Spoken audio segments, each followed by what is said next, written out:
చింత చచ్చినా పులుపు చావలేదు అన్న సామెతను వినే ఉంటారు. ఆయా సందర్భాల్లో పెద్దవాళ్లు పోలిక కోసం వాడుతూ ఉంటారు. పులుపు సంగతి ఎలా ఉన్నా చింతను తీసుకోవడం వల్ల ఆరోగ్యకర ప్రయోజనాలే ఉన్నాయని వైద్యులు చెబుతున్నారు. దీంతో ఈ కాలంలో విరివిగా లభ్యమయ్యే చింత చిగురుకు నగరంలో మంచి డిమాండ్ ఏర్పడింది. నగరంలో చింత చిగురుకు ధర ఎంత ఉన్నప్పటికీ కొనడానికి వెనకడుగు వేయడం లేదు.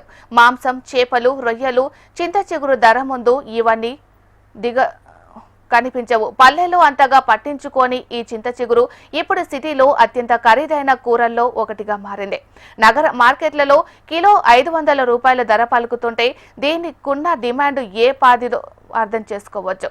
అంటే 2 కిలోల చికెన్, 2 కిలోల రొయ్యలు, 3 కిలోల చేపలకు సమానమన్నమాట. చింత చిగురులో ఆరోగ్యానికి మేలు చేసే ఎన్నో పోషకాలు ఉన్నాయి. ఔషధ గుణాలుండటంతో నగరవాసులు వీలైనంత మేర కొనుగోలు చేస్తున్నారు. ఇంకా దీనితో చట్నీ, పులిహోర, రసంలను తయారు చేసేవారు. కాలక్రమంలో పల్లెటూరులో చింత చిగురు వినియోగాన్ని తగ్గించారు. కానీ మారిన జీవనశైలి, ఆరోగ్యంపై పెరిగిన శ్రద్ధ, యూట్యూబ్ ఛానళ్లు, సోషల్ మీడియా, టీవీలో ప్రసారమయ్యే వంటకాల్లో చింత చిగురులో ఉన్న పోషక విలువలు, ఔషధ గుణాల గురించి విరిగా ప్రచారం జరుగుతుండటంతో ఇప్పుడు పల్లెల కంటే పట్టణాలు, నగరాలలోనే దీని వినియోగం బాగా పెరిగింది. ఏడాదిలో మే, జూన్లో మాత్రమే ఇది దొరుకుతోంది. గతం కంటే అర్బన్ ప్రాంతాల్లో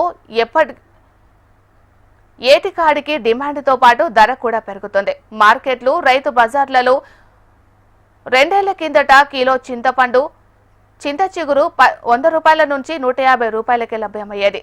కానీ ఈ సంవత్సరం ఏకంగా 400 రూపాయల నుంచి 500 రూపాయలకు ఎగబాకింది. చింత చిగురు ధర అంటే అది కూరగాయలతోటి పండించేటటువంటి ఒక పంట కాదు. చింత చెట్టుకు ఎప్పుడు కూడా విశ్రాంతి ఒక వృక్షం కాదు అది. ఎందుకంటే చిగురు పండు వందడమే చిగురు వస్తుంది, చిగురు వందడమే కాయ అవుతుంది, కాయ వందడమే పండు అవుతుంది. చింత చిగురు అనేటటువంటిది ఏంటంటే ఒక కోరిక, మానవుని యొక్క లెక్క. అది ఎప్పుడు దొరికేది కాదు కాబట్టి ఆ పండు అయిపోందడమే కొన్ని నెల మాత్రమే వస్తుంది. ఈ సిటీలో ఉన్నటువంటి వాళ్ళు, మేము కూడా పల్లెల్లో ఉన్నటువంటి వాళ్ళు కూడా ఆ చింత చిగురు వేసుకొని తినాలనేటటువంటి అభిప్రాయం ఉంటుంది. ఎందుకు ధర ఎక్కువైందంటే అది ఎక్కడ పండించి ధర ఎక్కడ రాసి ఉంటుంది. ఒక మనిషి మామూలు అయినోడు చింత చెట్టు ఎక్కి తెంపాలంటే వాడు పొద్దున్న దాకా తెంపితే 2 కిలోలు తెంపుతాడు. 2 కిలోలు తెంపి మళ్ళీ ఇక్కడికి తీసుకొని పోతే 50 రూపాయలు 30 రూపాయలకు పావట్లు అమ్ముకుంటారు. పప్పులో, పచ్చడిలో, పులుసులో ఇలా పలు వంటకాల్లో చింత చిగురు చేరిస్తే దాని రుచే వేరంటారు భోజన ప్రియులు. అంతేకాకుండా ఇందులోని ఫైబర్ కంటెంట్తో మలబద్ధకం సమస్య తొలగిపోతుంది. విరోచనం సులభంగా అయ్యేలా చేస్తుంది. పైల్స్ ఉన్నవారికి, జీర్ణాశయ సంబంధ సమస్యలు ఉన్నవారికి చింత చిగురు బాగా పనిచేస్తుంది. చింత చిగురులో ఫినాల్స్, యాంటీ ఆక్సిడెంట్లు ఎక్కువగా ఉండటంతో శరీరంలోని చెడు కొలెస్ట్రాల్ను తగ్గించి గుండె జబ్బులు రాకుండా కాపాడుతుంది. రొయ్యలు, పచ్చి రొయ్యలు అలా కూడా వేసుకుంటారు, బాగుంటుంది. టేస్ట్ గురించి అది ఎప్పటికి రాదు కదా, ఎప్పటికి రాదు. ఎండబెట్టి కూడా పౌడర్ చేసుకొని కూడా వేసుకోవచ్చు కూరలలో. ఎప్పుడైనా ఆనకాలంలో కూడా బాగుంటుంది. చెట్లు, పెద్ద పెద్ద చెట్లకి కోసుకొచ్చారు, చిన్న చిన్న ముక్కలు తెంపుకొస్తారు. అది బాగా కష్టం ఉంటుంది తెంపుడు, అందుకే రేట్ ఎక్కువ పడతారు. అట్లా ఇప్పుడు బాగా వచ్చినప్పుడు ఏం రేట్ ఎక్కువ అవుతుంది. ఫస్ట్లో స్టార్టింగ్లో 700 కిలో, 800 కిలో. కేవలం చిన్న చిన్న రోగాలకే కాదు, పలు రకాల క్యాన్సర్లు రాకుండా చేసే ఔషధ గుణాలు చింత చిగురులో ఉన్నాయి.